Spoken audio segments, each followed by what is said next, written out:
Good day, sir.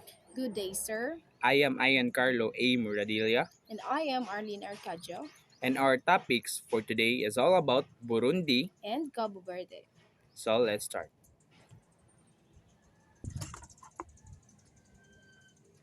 Our table of contents.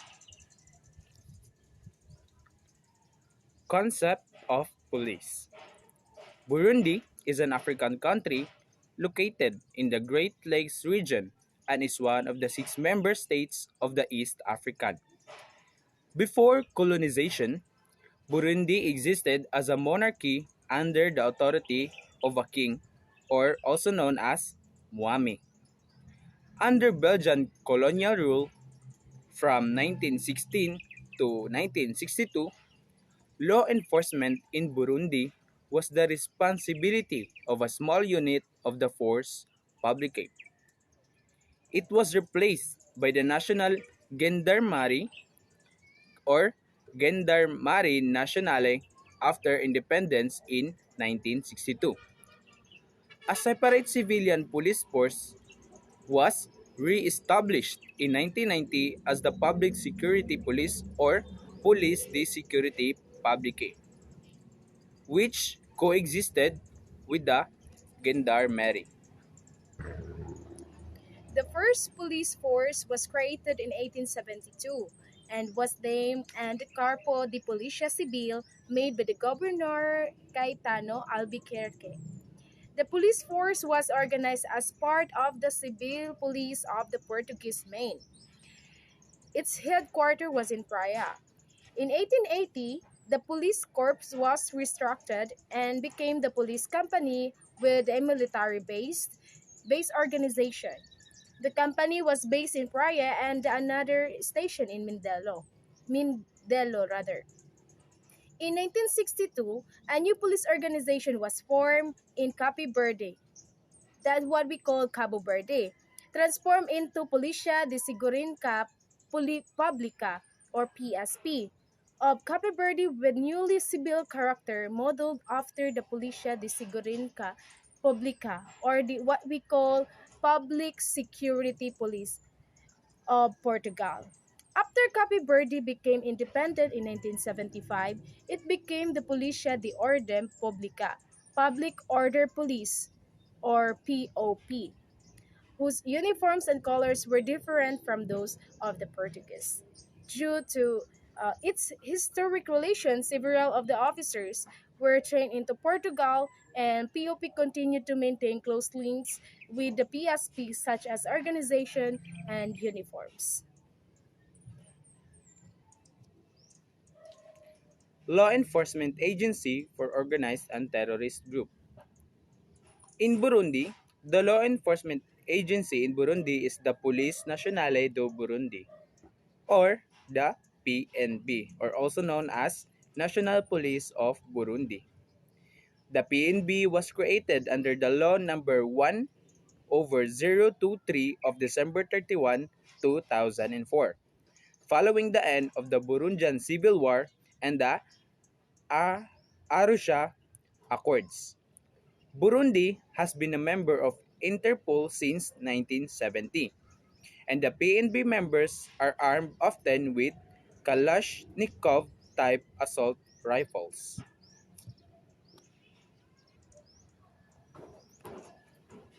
So, law enforcement agency for organized and terrorist group of Cabo Verde, the law enforcement agency in Cabo Verde is carried out by the Judicial Police or National Police. The Cabo Verde Judicial is under the authority of Cabo Verde Ministry of Justice, while Cabo Verde National Police is under the authority of the Cabo Verde Interior Ministry. Comparative police system. Application requirements. In Burundi, an applicant must be 16 years old.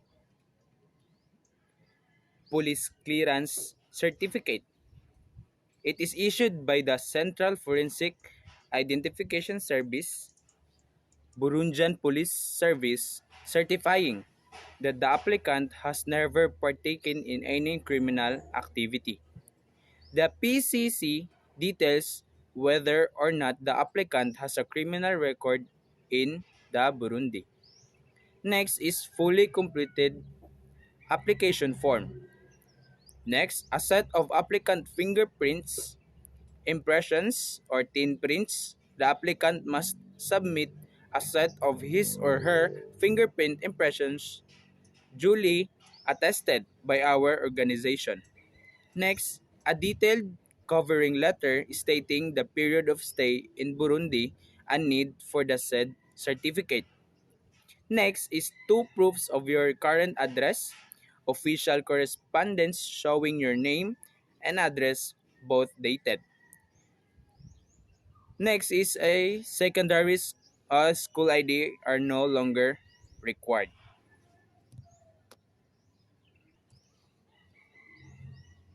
Comparative police system in Cabo Verde. Application requirements in general. In Cabo Verde, the minimum age of criminal responsibility is now fixed at 16. Application form. Valid citizen proof with photo. Respected IDs issued by respected nation.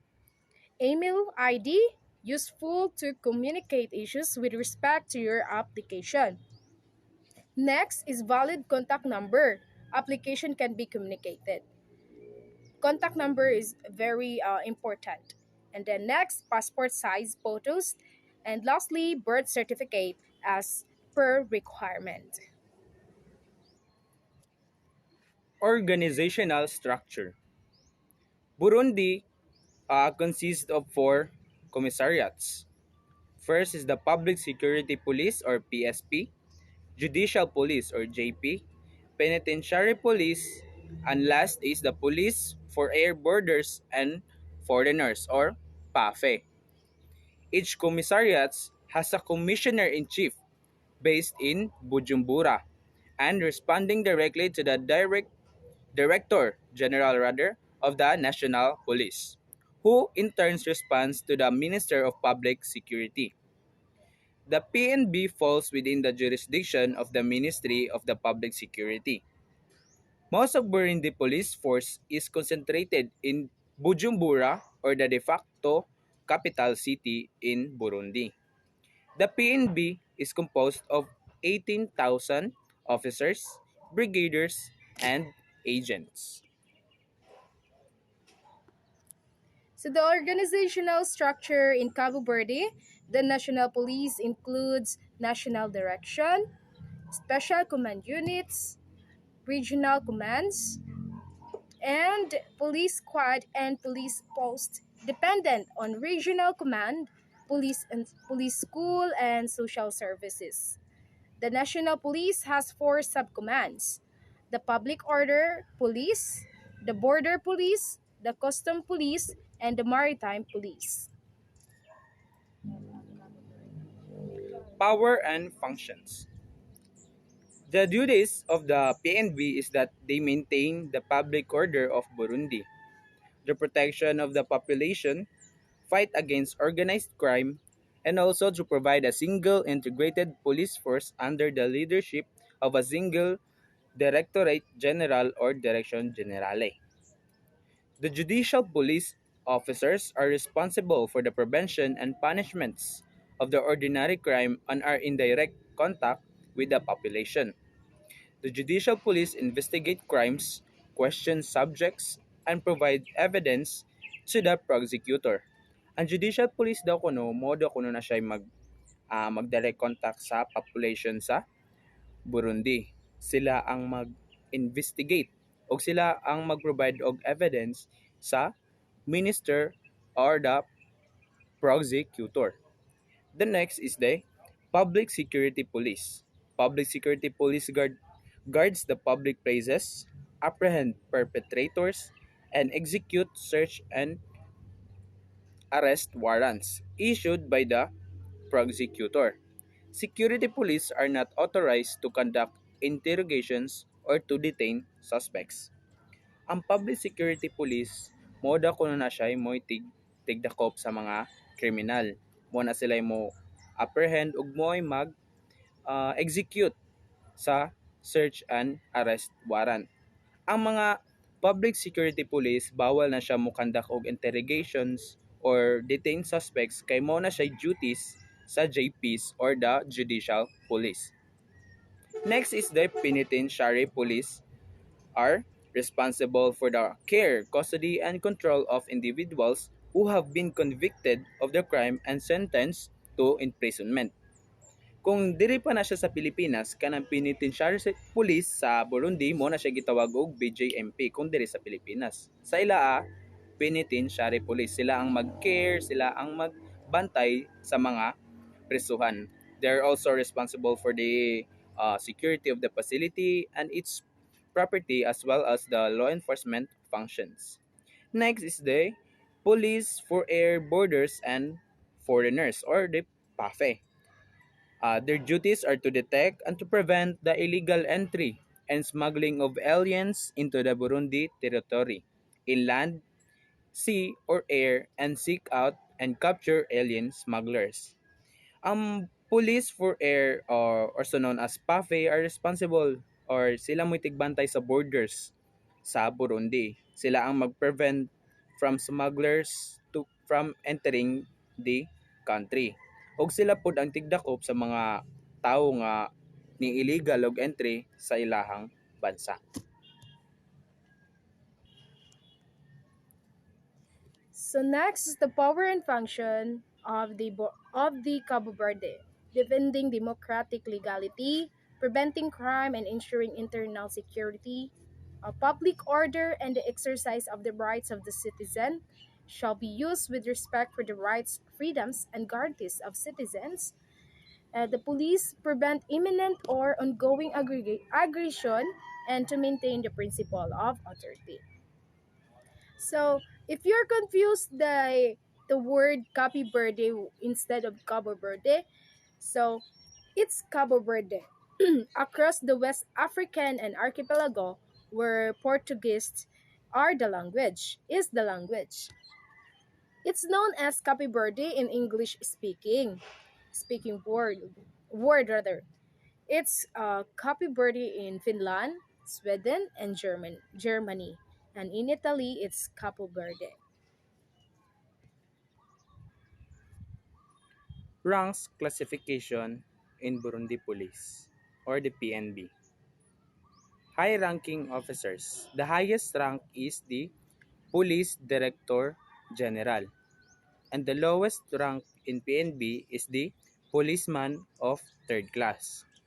The mid-ranks officers are the Sergeant of Police Chief Second Class, uh, Police Chief of First Class, and the Sergeant of Police Chief of Third Class.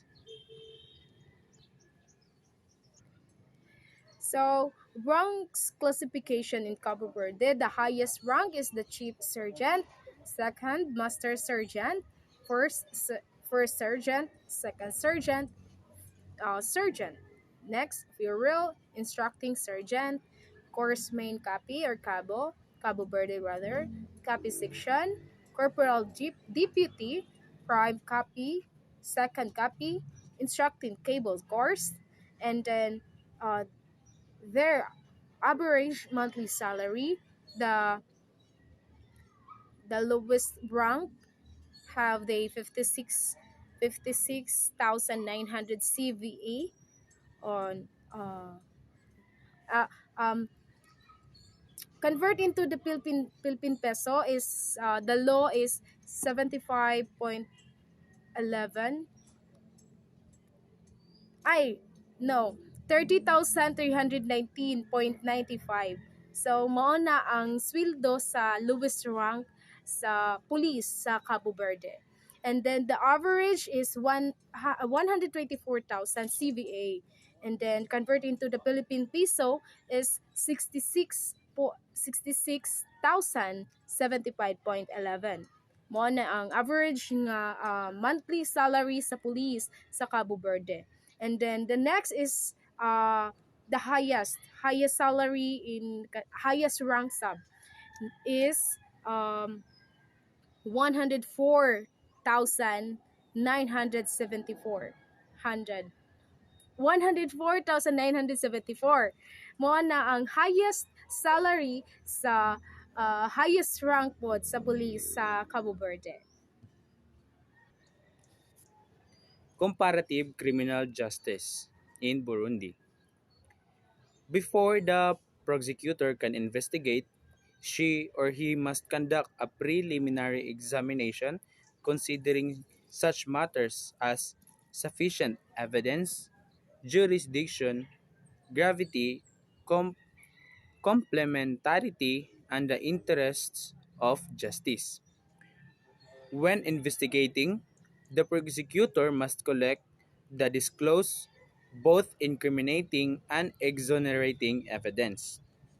Kanang incriminating evidence, mao na siya mag-provide kung guilty ba ang akusado.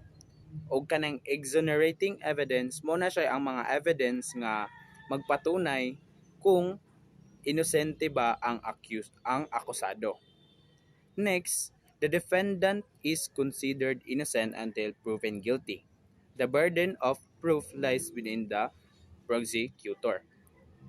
During all stages of proceedings, pre-trial, trial, and appeals, the defendant has the right to information in a language he or she fully understand. Kay kung pananglitan, if a foreigner ang unsa na or dili siya completely makasabot sa ilang language, na siya right mo provide og say translator para sa iyang kaugalingon. Pre-trial judges issue warrants of arrest and ensure that there is enough evidence before a case go to trial. Trial judges hear the evidence from the prosecutor, defense, and the victim's lawyers, render a verdict, and if a person is found guilty, then he or she will be sentenced. Appeals judges render decisions on appeals from the prosecutor or defense. If a case is closed without a verdict of guilt, it can be reopened if the prosecutor presents a new evidence. So it means kung if the case kay wala siya concrete evidence nga mo prove sa akusado nga guilty, pwede siya ma-close o pwede po siya ma-reopen if the prosecutor presents a new evidence nga mag-lead kung guilty ba ang akusado. So, comparative criminal justice in Cabo Verde.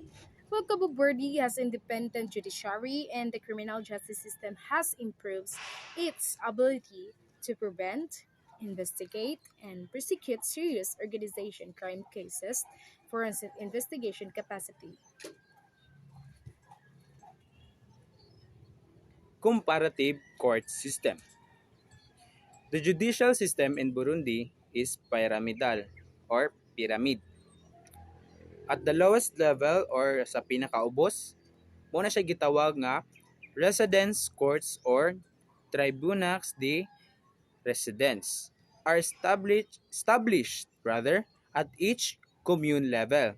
In total, there are 123 of these courts whose jurisdiction is to hear civil cases, land cases, small claims, and minor criminal cases, punishable by a sentence of imprisonment of less than 2 years. So ang residence courts daw kuno mo na siya korte nga magpataw sa mga tawo nga ang ilaang sentence kay less than to 2 years or katurang mga minor nga cases. Next is the High Courts Tribunals de Grande Instance or Tribunals of First Instance. It is sits at provincial level.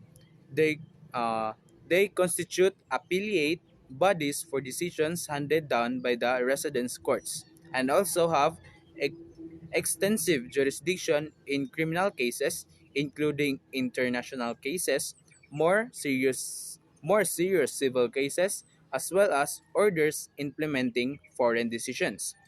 Example, mga genocide or terrorism.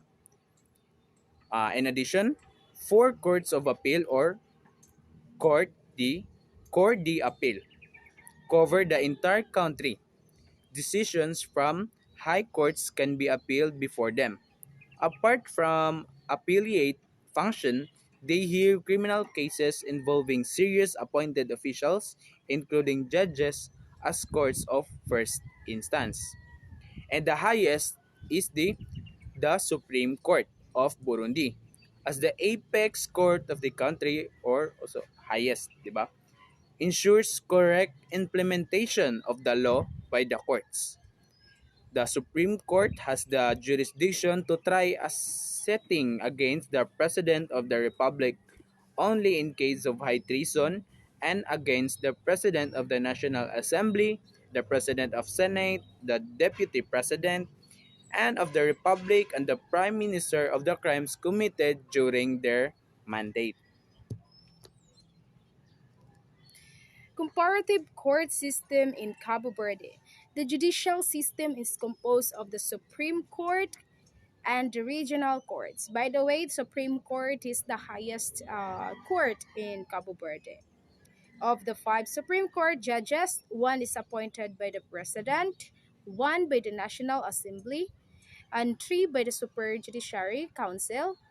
This council consists of the President of the Supreme Court, the Attorney General, eight private citizens, two judges, two prosecutors, the Senior Legal Inspector of the Attorney General Office, and representative of the Ministry of Justice. Supreme Court is the apex court for civil, criminal, and administrative matters in the hierarchy of Cabo Verde's legal system. Court of Appeals, the Republic of Cabo Verde, 1982, as amended to 2010.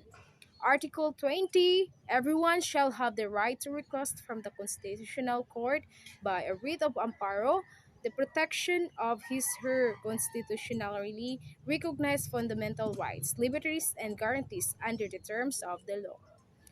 So, by the way, uh, only the judge can provide the writ of amparo. Public trial allowed the general public to see the justice system functioning properly and treating defendants fairly. So, I have an example. It is a true nahitabo. Tinuod nga nahitabo sa dire. Sa na ako'y naila kaila nga he was uh, he was accused by rape. But until now, he ay kanang gasigi sila og kanang hearing. He was not proven guilty pa. So mo nang gasigi pa sila hearing until uh, approve siya guilty or siya ba dili ba siya ang naghimo sa rape.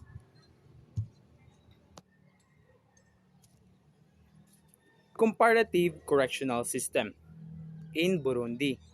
In the past, Burundian judges imposed the death penalty for murder, kidnapping with ransom, threatening state security, espionage, treason, and participation in armed bands. It was last carried out in 1997. Ang death penalty kuno naundang daw kuno siya agsa 1997. Now the new penal code sets life imprisonment as the maximum penalty for a crime.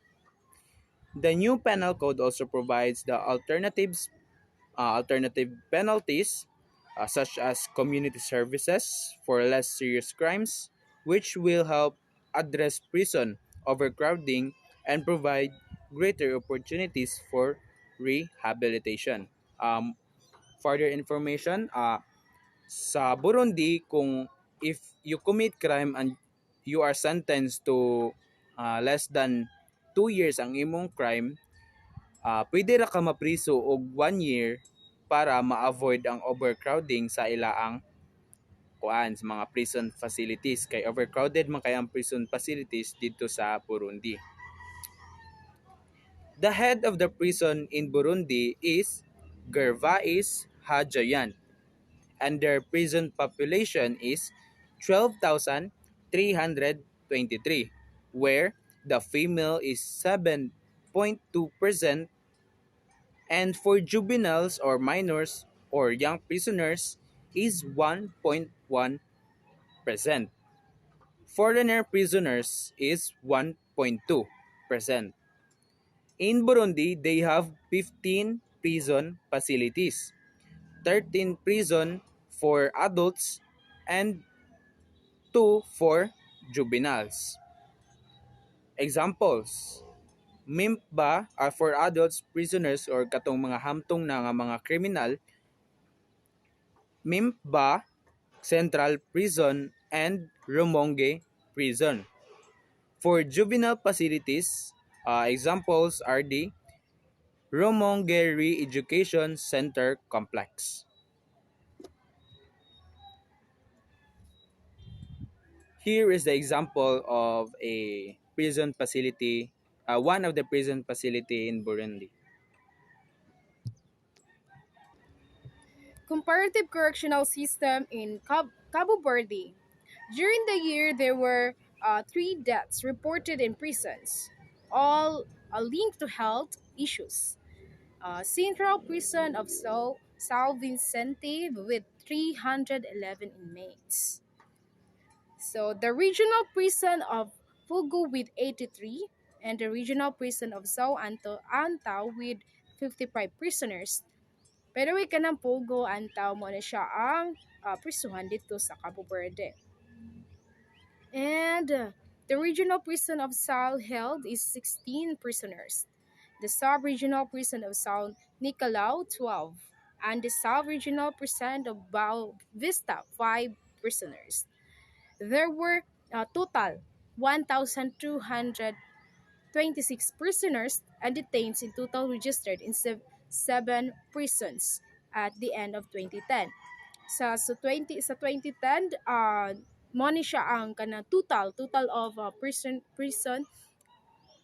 in prisoners rather in the year of 2010.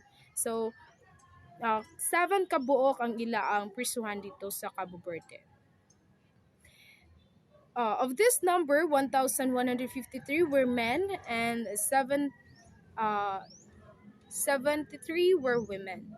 There were 323 prisoners in prisons and jails in pre-trial detention. 306 men and 17 women. The prison system continues to struggle with overcrowding. So, especially in older prisons, to deal with this, the government sent some prisoners to the central prison on Santiago Island. This was done also to separate prisoners based on trial status, gender, and age. Prison conditions are poor, and they are severely overcrowded. Sanitation and medical assistance is poor. A doctor and nurse were available and prisoners were taken to the public hospitals for serious problems. So the condition of the mga na priso dito sa Cabo Verde last 2010, they struggle uh, health issues, overcrowded, and doctors are poor. That was mo ni siya ang kanang ang example dito sa prisuhan dito sa Cabo Verde. Comparative juvenile justice system. In Burundi, children between 15 rather, and 18 who are convicted of serious crimes may be imprisoned. Under the new penal code declares that no child under age of 15 can be held criminally responsible. So ang age 15 to 18 mo na siya ang mga juveniles or can be criminal responsible sa Burundi. Sa old penal code, ang ang legal age sa criminal responsibility sa Burundi is 13. So bata pa kayo. The new code must be sentenced to terms equal to 1/4 of the term imposed upon adults found guilty of the same crime. So, for example, if ang rape is sentenced to 40, for minimum lang 40 years na unsay tawag ani nga pagkapriso sa mga adults kung ang juvenile mo mocommit og crime nga rape, ang ilaang sentence ana igura 1/4. So mahimo lang ang ilaang punishment is 10 years. Crimes that carry life sentences for adults are punishable by up to 10 years prison for children. So, kung ang life sentence for adults, for juveniles, 10 years ra ang punishment or ang sentence. Children in detention younger than 16 must be separated from adults and must be treated under conditions adapted to their age. So, kanada ko ng mga 16 paubos nga mga napriso nga mga juveniles, i-separate jud na siya sa mga adults dito sa Burundi. If they must be detained as a measure of last resort, kung wala na dyan lain, kung mapriso sila tapos wala na laing kapadulngan ang juvenile, they can be detained only in a special place of care or a wing of the prison that caters especially for children. If this is not possible, the child must be separated from adults at all times. So, ang mga juveniles daw kuno dito sa Burundi, dapat jud nga separated sila from adult criminals kay mga bata pagod. Comparative juvenile justice system in Cabo Verde. So, considering that the criminal majority in Cabo Verde is reached at 16 years of age. Under the penal code, minors under 16 are not held criminally responsible for their behavior. So, at the age of 16 and above, up ang paagi sa Cabo Verde sa mga juvenile kay i-restore or i-rehab nila if they commit a crime. Then, Cabo Verde is interested in restorative juvenile, as what I said earlier. Juvenile justice as a means of preventing violence. This African country also wants to give children and adolescents in conflict with the law a new chance to rehabilitate themselves and to be reintegrated in society. So, they gave a second chance to the young mga young nag-commit na ni-commit of crime. Next, the urban rehabilitation of Alto de Bomba carried out in the city of Mindelo, Cape Verde. The municipality of Santa Cruz on the island of Santiago required rehabilitation. International Criminal Justice. Burundi has signed two extradition treaties as part of its bilateral and multilateral cooperation. One with the United Republic of Tanzania on 27th day of April 1988. The other is with the Economic Community of the Great Lakes Countries or CEPGL, comprising Rwanda, Democratic Republic of the Congo, and Burundi. It stipulates that in criminal cases, the parties undertake to grant the extradition of anyone accused or convicted as a principal or accomplice in offenses listed in the agreement. So, for example, if a Burundian uh, person commit a crime in one of the uh, country that uh, appeal siya sa treaty nga ni sign sa extradition, pwede siya ma-deport sa iyang country or pwede siya i-trial sa another country. Example sa mga cases nga na-list dito sa ilaang agreement is the torture, crime against humanity, and acts of terrorism. Foreigners are found in criminal detention facilities having been accused of or convicted for crimes under the national law of the country, having been detained at the request of another country pending extradition and deportation. So katod ako ng mga foreigners nga na ay criminal cases, pwede siya prisuhon sa mga lugar kung asa sila nagpuyo, and prison sila hantod sa maabot na nga ma-deport sila sa ilaang country. Any offense committed on Burundian territory by a Burundian or a foreigner shall be punishable under Burundian criminal law.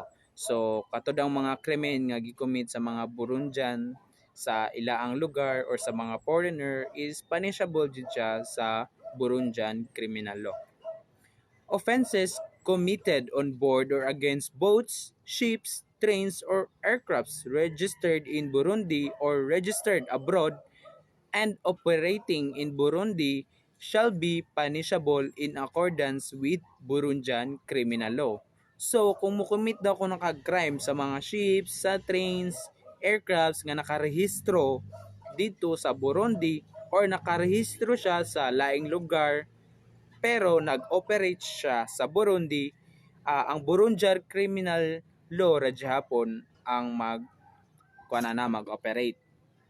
Next, any crime or offense committed outside the national territory by a Burundian or by a foreigner shall be subject to extradition agreement.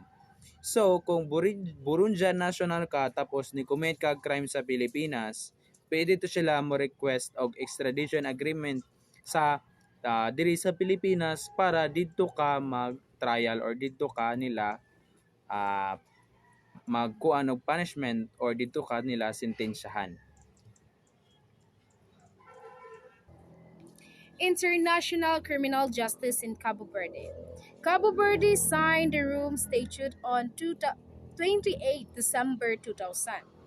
The ratification process of Cabo Verde was subject to completion of the revision of the Constitution. A committee for the revision of the Constitution of Cabo Verde, chaired by Jose Manuel Andrade, MP from the governmental party, and Juana Rusa, MP from the uh, Juana Rusa, MP from the opposition, and composed by 13 MPs, was established on 4 February 2009.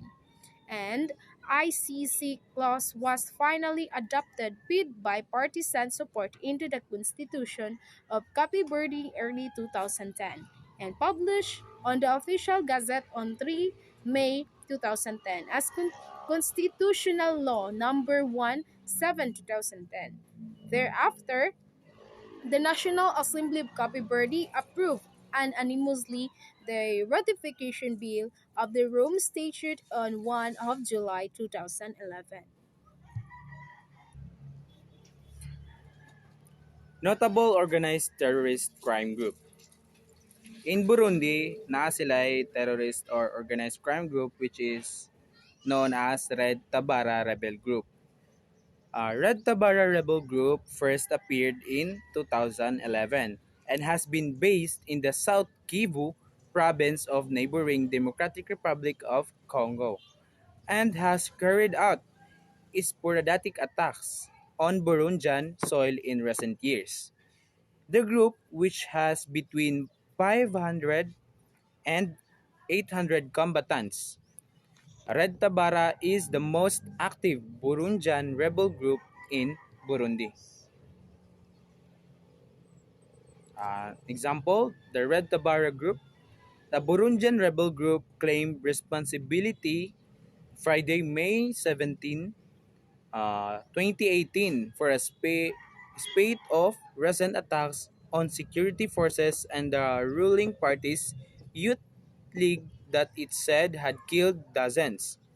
They had killed 28 soldiers and police and 15 militia members and injured 40 in the western province of rural Bujumbura, southern West Rumongi, and southern Bururi. Red Tabara first appeared in 2011 and has been the leader of Red Tabara rebel group is Alexis Sindohiji.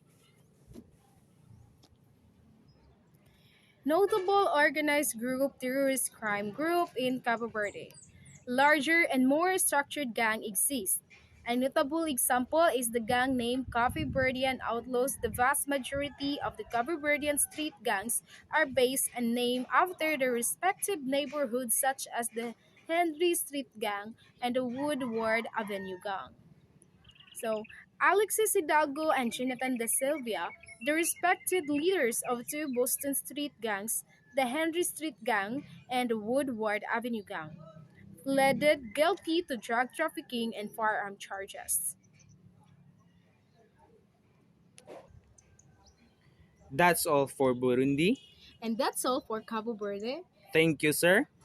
Advance Advance Merry Merry Christmas Christmas and and Happy Happy New New Year. Year.